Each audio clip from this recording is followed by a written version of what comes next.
I know a lot of y'all work a lot of different jobs. Some of y'all are in logistics. Some of y'all is in the office and you focused on what it is that you're doing right now. We got a lot of truckers that's over the road. Yeah. Yeah. We got a lot of truckers over the road. We got a lot of people that's working for auto manufacturers, that's working for that's a part of the union, UAW, UPS. I want to go ahead and break things down as based off of what's going on at the negotiating table because this used to be a big deal for us over here in Detroit. This used to be a big deal. Negotiating pensions, raises, tiers as far as the different workers that's coming in, whether or not you were going to get hired in, right? Pay raises, A plan, how many people you can have on your A plan, Z plans, and all of this other type of stuff, right? All of these people are going to be affected. I want to start with the UAW. The United Auto Workers Union is presenting its economic demands to automakers this week. Now, these talks come as the expiration date for the current contracts nears and the threat of one or more strikes looms. The UAW's demands include double-digit pay raises, defined benefit pensions for all employees, and restricting the use of temporary workers. These also include increasing paid time off and implementing a 32-hour work week. Now, as we get into this, here's the question that I want to ask you guys, and I want you guys to really, really try to think through this. Think through it from both perspectives, from both the company and management's perspective and also the workers' perspective. Let's go through the gains, or let's go through the demands. UAW economic demands. Okay, I want to look at it from both sides because I want to be reasonable. First demand, double-digit pay raises. Is that double-digit percentage-wise, or is that double-digit when it comes to the amount of money that you making specifically per hour? Double-digit percentage-wise, 10%, 11%, 12%, 20%, right? I know that a lot of you guys is making somewhere around $30, $32 an hour. Is that double-digit percentage-wise, or is that double-digit when it comes to the actual number, right? So let's break it down. Let's say you got a 10% pay raise annually because you want to beat the rate of inflation. The rate of inflation has always been hovering around 9 to 10%, 7.5%, depending on which month you're talking about after the pandemic, right? And 10% of about $32 is another $3, right? So that's really $35, $36 an hour at that point. It used to be to where if you worked for the big three or one of the big auto manufacturers, you was at the top of the totem pole as far as the earnings. Now it's gotten to the point to where with inflation and trying to save money and in a recession, post-pandemic, that everything has been automated and that you guys are very much just basically in the middle of the pack, especially if you're not working overtime. But let's continue. Defined pension benefits. Now, again, let's go back to the double-digit pay raises. Double-digit pay raises, are they talking about the amount of dollars that you make, right? Because the amount of dollars, let's say you're getting an extra $10, $15 an hour, that literally adds another 50%, 40 to 50% in cost when it comes to payroll for employees. Cost when it comes to the payrolls for employees. Now, one of the problems that a lot of these people often make, especially when they come into the negotiating table, is that they say, but the CEO made $50 million last year. Well, the CEO is not literally making $50 million. Their compensation is tied to their performance. So they have the base rate, right, which is often at times less than $1 million a year. And then they have stock options that don't vest. And so their performance is largely tied to however well the company do, especially when it comes to their stock. And so they're incentivized to increase the value of the company that ultimately add value into the shareholders' pockets. And so as the company goes, their compensation goes also. Shout out to Christopher Reed. I'm definitely going to be reading that super chat shortly. Defined pension benefits for all employees. Pensions are going away. Pensions are going away. Automakers and every other company in the world is going away from pensions. Similar to the bankruptcy that was tied to the Yellow Corporation, in which the guy was complaining about the fact that he had worked there 30 plus years and then he no longer had a pension. What companies are trying to do in order to cut costs while actually still incentivizing you, and this has been around for an extended period of time, so this is not new news, and also incentivize you in order to invest in yourself, is they say that we'll match up to a certain amount. Usually it's about 6%, right? We'll match up to 6%, 50% of your contribution, or we'll add a 50% contribution up to 6% of whatever your pay is. And so they're incentivizing you to save for yourself, and then they'll add a couple little bonuses on top of it, and it prevents them from having legacy costs, right? Because then you got to rob Peter to pay Paul, similar to how we got going on inside of the Social Security system, right? They said they want to restrict the use of temporary workers. So now they're basically saying if you're not a part of the union, then we don't want people coming in and taking over our jobs. Jobs are the thing that union members, and it's funny because me and Eric Mays had this conversation over there on Don't Do Coke in the Bathroom couch, and they're basically saying, listen, we don't want anybody in here doing the jobs that union members are supposed to be doing the jobs, no matter what it is. We don't care if they're cleaning the bathrooms. We don't care if they're lifting transmissions. We don't care if they bolting in a screw. Everybody deserves to make $42, $45 an hour. A, that's because they pay into the union rolls. And then B, they can then basically take the cushy job and then advocate for seniority for when it comes to overtime and doing whatever it is job, right? So basically they want to squeeze the company for whatever it is that they have in order to continue to increase how much they're paying because they feel like they're worth it. It's not enough to just get profit sharing checks anymore. Remember when profit sharing checks was a big deal? Remember when the company would do well for a particular year or a particular quarter or whatever like that, and you get them profit sharing checks? I remember some of those years they was getting like 10 grand, 8 grand. Chrysler always got the least amount. Ford was right there above Chrysler, and then GM was getting the biggest profit sharing checks. Remember that? That means that the company's performance was largely tied to how well you do as an employee. So everybody had some skin in the game, similar to how the CEO has skin in the game, right? But they're basically saying we want to restrict the use of temporary workers. They want to increase paid time off. Basically, they want more days off to get paid. And then they want to go over there and they want to become Europeans. They said we want 32-hour work weeks. Now, all of the first demands, I could rock with that. You got to start off with something that's big and then try to meet somewhere in the middle, especially since the companies have been so profitable over the number of years that they've been profitable since the recession, right? The one problem that I have is this 32-hour work week thing. What the fuck are y'all thinking? Of all the possible demands and the fact that where people are struggling, the cost of living is going up. I understand you want pay raises. I understand that you want to make more money. I think that you deserve to make more money and you should stand in solidarity for it. But what the fuck is this 32-hour work week thing? I don't understand it. Vladimir says, Anton, you're well versed in this. I used to work for Chrysler and you're right on point. Oh, I know my business. I know the automotive sector. And this is another reason. Let me add another caveat into this. Before I play the rest of the video, let me add another caveat into this, because one thing that I teach inside of the Patreon is that you have to intimately understand all the intricate details of a company before you invest in it. It's not enough to just look at whether or not it's a dividend company. It's not enough to just look at the leadership. It's not enough to just look at what you project the stock to be. It's not enough to day trade. It's not enough all of that. You need to understand the upcoming contract negotiations. You need to understand automation, artificial intelligence. You need to understand how things are changing when it comes to them trying to become a technology and software company instead of becoming a manufacturing company. You need to understand how it is that they're contracting, that they're aligning with each other in order to build the infrastructure to move over into electric vehicles, how ICE vehicles, which is internal combustion engines, are largely going to go away. How is that going to affect jobs? Tesla is starting to innovate even more when it comes to the frame and building an entire frame so that they have to have less manufacturers. How is that going to also factor into suppliers? They're going to need less suppliers because they have to have less parts in order to build the same cars, and then they can sell the same cars at more of a profit because all they have to do is send a software update if you decide to get a different package for that particular car, right? It's a lot of factors that go into whether or not these automakers are going to be profitable and then what their competition is going to look like long-term into the future, right? I'll give you an example.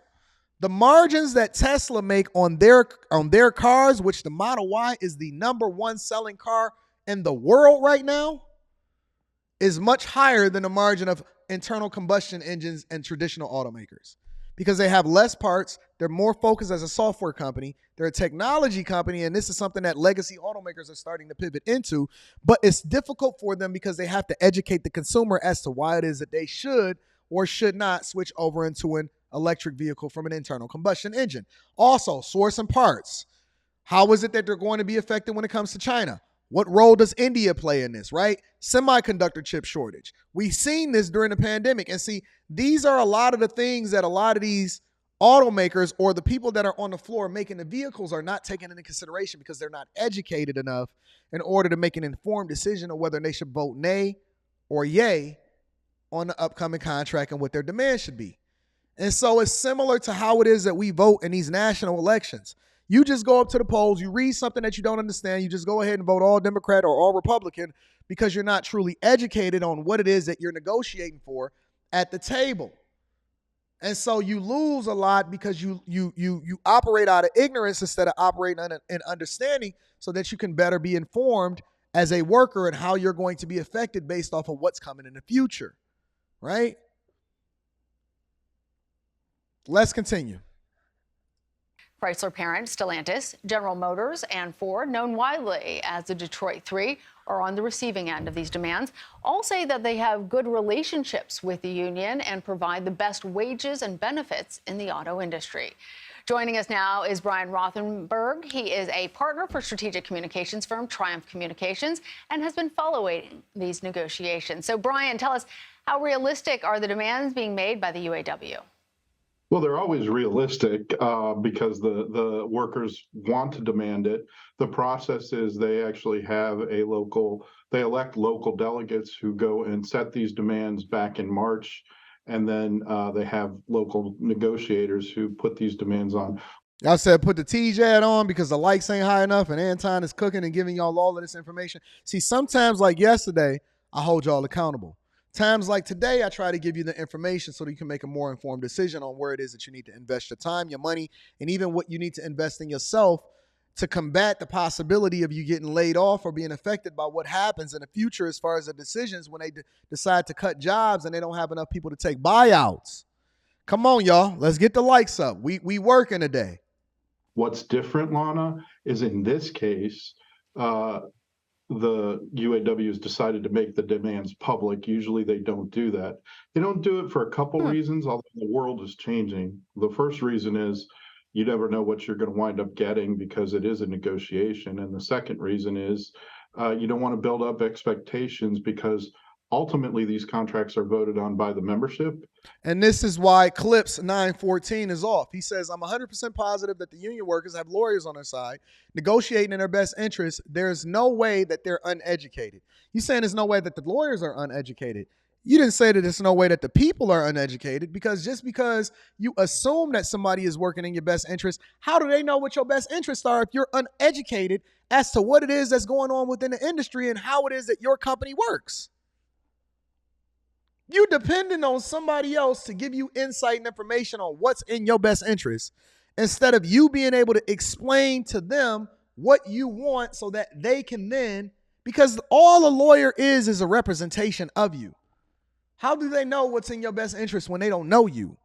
When you're not educated as to what it is that's happening and how the industry is going to transform within the next 10 to 15 years. I remember guys from the 80s and the 90s used to do it and they negotiated based off of what it is that they expected for their kids to be able to have because they expected to get their kids in the plant. Well, guess what? The industry changed so much that it was difficult for you to be able to get your kid into the plant because the layoffs was about to happen in 2008. Nobody's seen it coming because of the housing industry and nobody can afford cars anymore, right? So just because you have somebody that is negotiating on your best interest don't mean that you're educated enough in order to be able to ratify the contract because the majority of the membership have to go and vote of whether or not they actually want to ratify what was negotiated by the lawyers and the leadership within the UAW. So you have to be informed in every single thing that you do. If you get an accountant, you can trust them.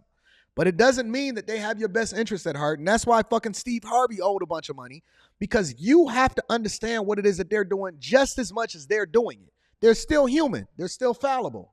Let's continue. And they can vote it up or down no matter what contract you come up with.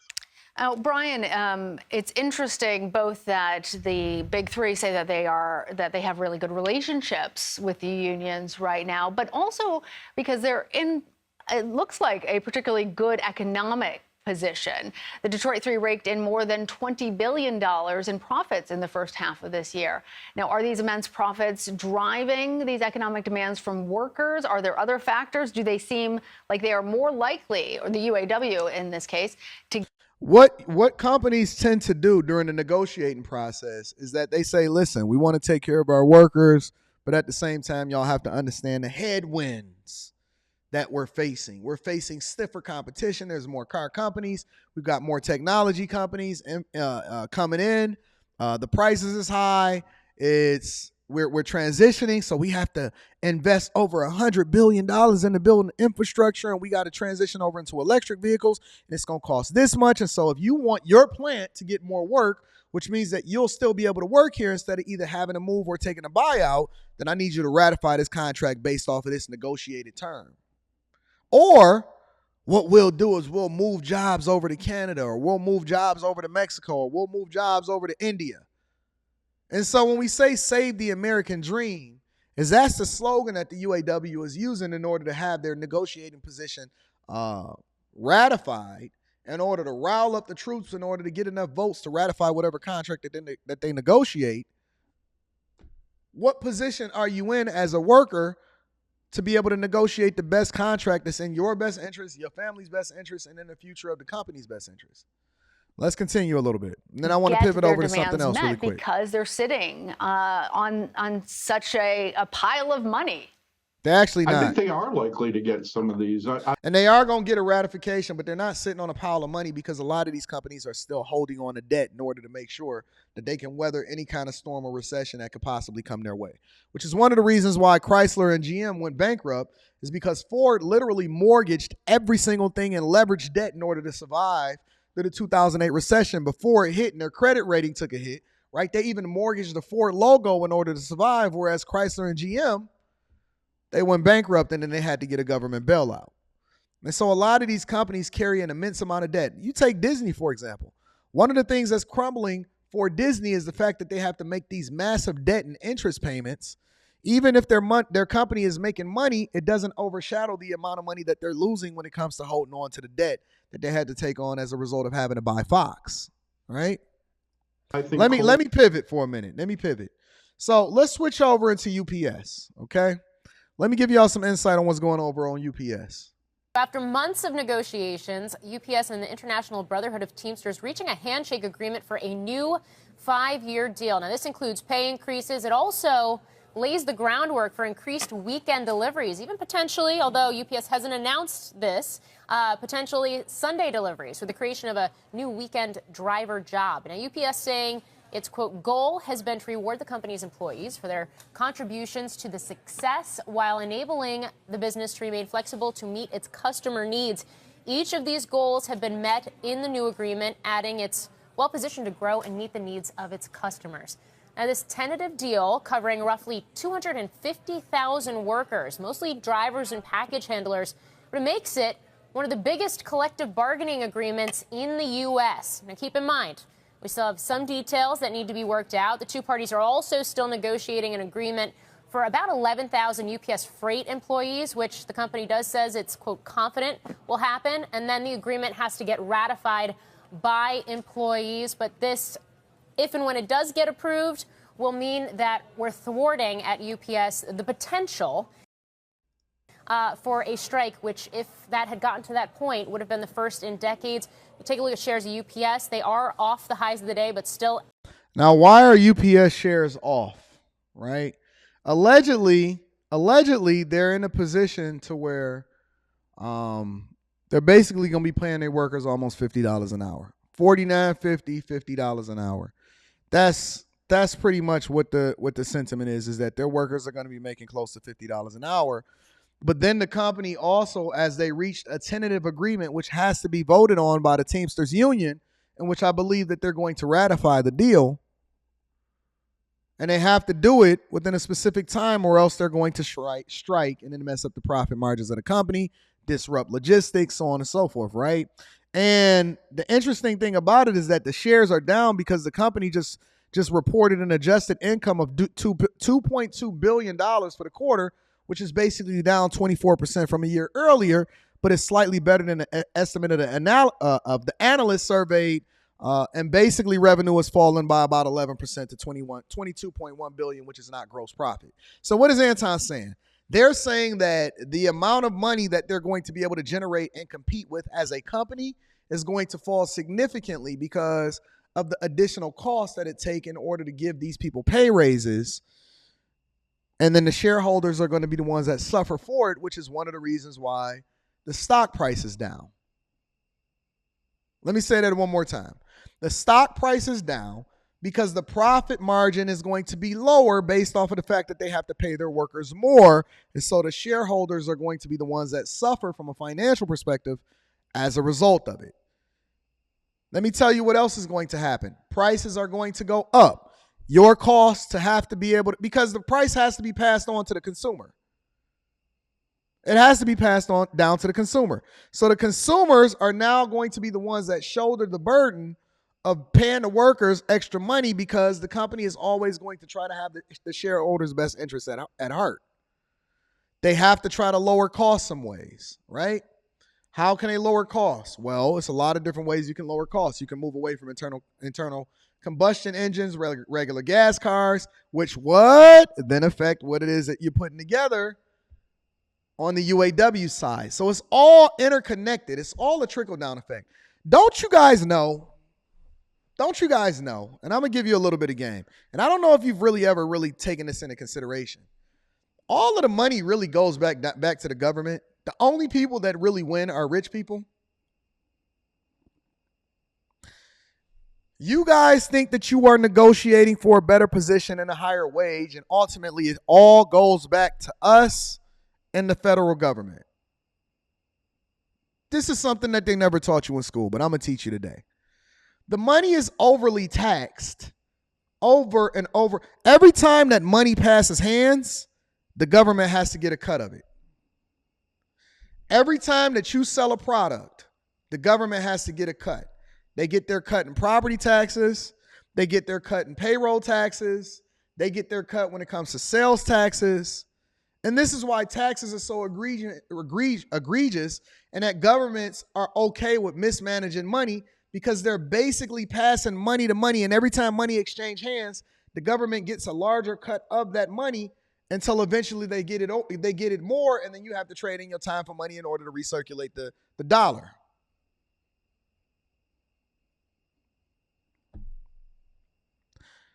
I looked at a house yesterday in Michigan. And the house, I don't remember what it was. It was like $2-3 million. I don't even remember, right? So I'm looking at a house yesterday. But see, one of the things that people don't pay attention to when they're looking at homes, I found out who was building that home, that massive fucking castle. I think it's going to be like the second biggest home in Michigan or something like that. I think it's the owner of the Phoenix Suns, the United Warehouse Mortgage. He was actually graduated from Michigan State. He still live here in Michigan. And it's like a fucking castle, right? And I was looking at the property taxes for some of the houses that was around it, and it was ranging anywhere from 1.5 of the smaller houses to 2, 3, 4, 5, 6, 7 million. And I looked at one house in particular, and you don't evaluate whether or not you're going to buy the house based off of how much it costs entirely. One of the things that people don't pay attention to when they're purchasing homes is the property taxes, right? So let's say I buy a house for 3, 4, 5, 6 million. The house that I looked at yesterday, the property taxes every single year was the equivalent of about $89,000 a year. The property taxes, the yearly property taxes was $89,000 a year. That means for those of you that believe in owning real estate, because the way I teach real estate is that I don't own the house that I live in or the place that I live in. I rent out the place that I own. All of the places that I own, I have to rent it out, right? And here's the caveat to it. Let's say you stay in this house for the next 10 years. Now, you know that the property taxes are going to continue to raise because the value of the property is going to go up. But let's say that you stay in a house for the next 10 years. You're projected to pay in 10 years, not including maintenance, not including utilities, not including repairs, just in property taxes for a multi-million-dollar home, you're going to spend the equivalent of about $1 million in 10 years in property taxes.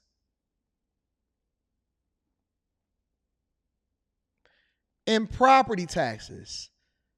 The majority of property taxes then go over into the county and to the schools. So what am I telling you? Is that the true cost of ownership is more expensive than we're really understanding it, because we don't understand taxes, we don't understand how money works, and we don't understand that the government eventually is always going to get 100% of their cut. Over 10 years, you're going to pay the equivalent of close to $1 million in property taxes on a few $1 million valued home. And then here's the caveat. Again, true cost of ownership. Let's say you go and buy a house. Let's say you buy a $300,000-$400,000 house. Let's say you buy a $250,000 house. You put 20% down, right? And so now you got a $200,000 mortgage. By the time that you pay it over 30 years, you more than tripled the cost that you paid for it. That's not even including the maintenance, property taxes, or anything like that, right? Because they want to tell you that owning is better than renting. Sometimes it is, sometimes it isn't, depending on how it is that you understand money and how it is that you can make it work in your favor. That's why you need to tap into the Patreon. Link is in the description as well as pinned to the top of the chat. But here's the caveat to it. Not only did you pay more than three times what that house was worth when you paid for it, when you go to sell it, depending on how quickly you can sell it, if you don't 1031 it, 1031 is basically taking the profits and then moving it into another entity so that you don't have to pay taxes for it. You then have to pay sales taxes, and you got to pay capital gains if you make any money from it, depending on when you sell it, and you have to pay over in real estate fees that 3 to 6% every single time that thing is sold. And then you got the money that you're paying for it every day, you then get taxed on it depending on what tax bracket you're in. Let's say that you make over $100,000 a year. Then you bring it home $67,000 a year because you're in a 22% tax bracket. You don't have the write-offs. You don't understand the money. You don't understand how things work. You then have to pay for insurance. And you got to hope a motherfucker don't come in your neighborhood and fuck up the property values. You get taxed on the money that you then have to spend in order to pay taxes on the money that you have to spend in order to maintain a lifestyle to live in a place that you then have to pay taxes on if you get rid of it.